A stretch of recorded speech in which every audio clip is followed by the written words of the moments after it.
आज चार्लीचा रेबीजचा डोस होता. त्यानंतर मला डाळ करायची होती, सांडगे आणि फणसाच्या बियांची भाजी करायची होती. त्यात आज पाण्याचा दिवस होता. दूध खराब झालेलं, त्याचा असा जुगाड केलेला.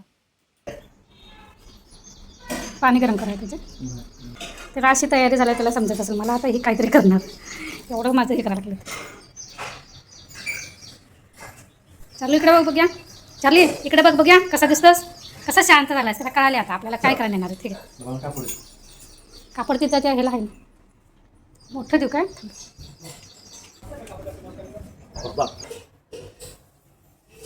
बिचारा ओरडायला पण नाही. चार्लीला इंजेक्शन केलं.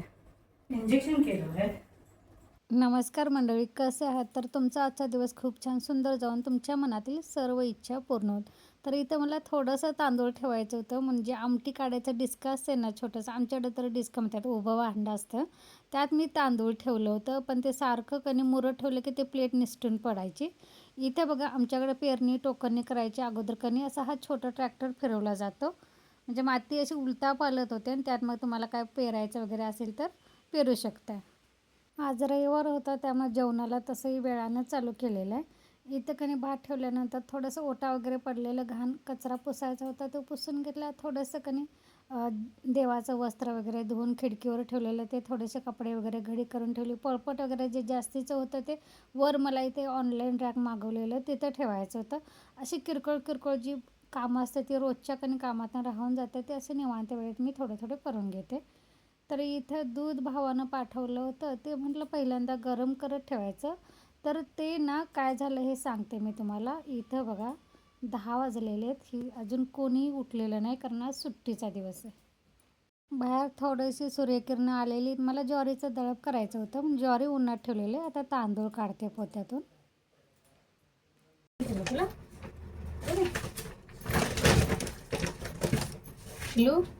उठणार काय भैया?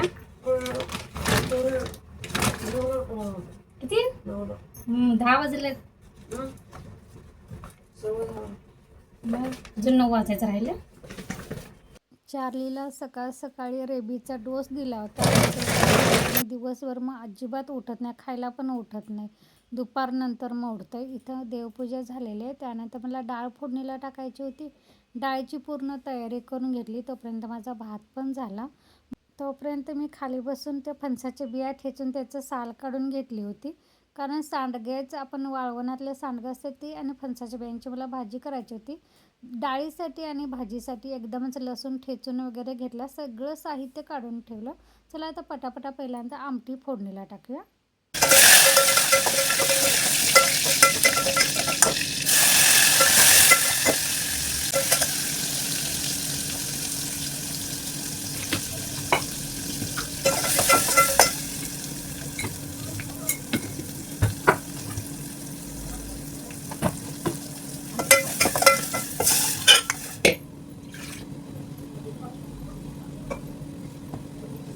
इथे डाळ कुकरला शिजवून घेतली होती, त्यामुळे फक्त फोडणीला टाकली. आणि हे बघा, दूध बारीक करून ठेवलेलं, तरी पण हे नासलं. काय माहीत कशानं नासलं, बहुतेक हे कसलं तर मला अगोदरच वास येत होता. मी दादाला फोन लावून विचारला, पण ते खरवेसाचं वगैरे दूध आहे का? नाही म्हटलं, साधंच आहे.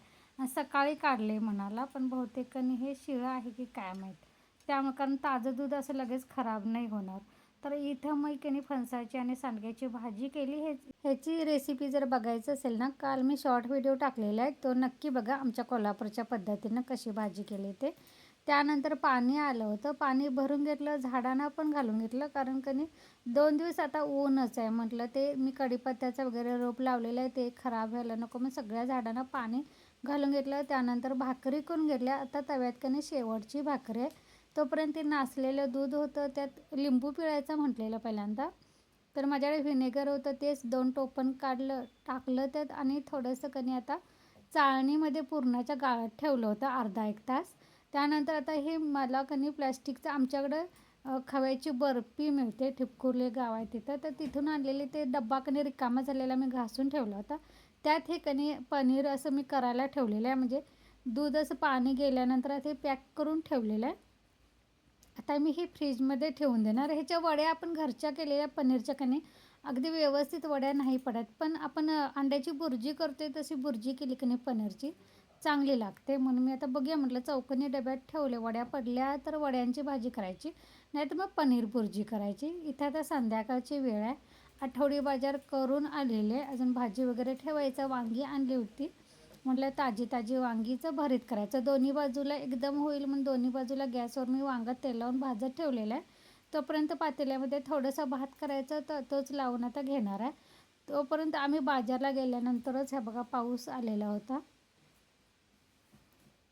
दिवसभर अजिबात नव्हता, थोडंसं असं ऊन होतं आणि आम्ही बाहेर पडल्यावर कधी पाऊस चालू झाला, भिजत आलं होतं. तर इथं कधी माझ्या दारात थोडंसं सकल असल्यामुळे पाणी असं मोपनं काढायला लागते. हे मोप खराब झालेलं आहे, पण हे फरशीचं पाणी काढायला कधी उपयोगात नाही येणार. पण बाहेर दारातलं सिमेंटचं पाणी काढायला एवढा का प्रॉब्लेम नाही येणार. हा पावसाळा तर मी ह्या मॉपनंच काढणार आहे, कारण त्याचा रबर खराब झालेला आहे, पण ते आतलं आहे ना त्यानं पाणी निघतं. तर हे पाणी तसंच कधी असं साठते खड्ड्यात, त्यामुळे कधी सारखं पाऊस पडून गेला की इथं हे पाणी काढायला लागते.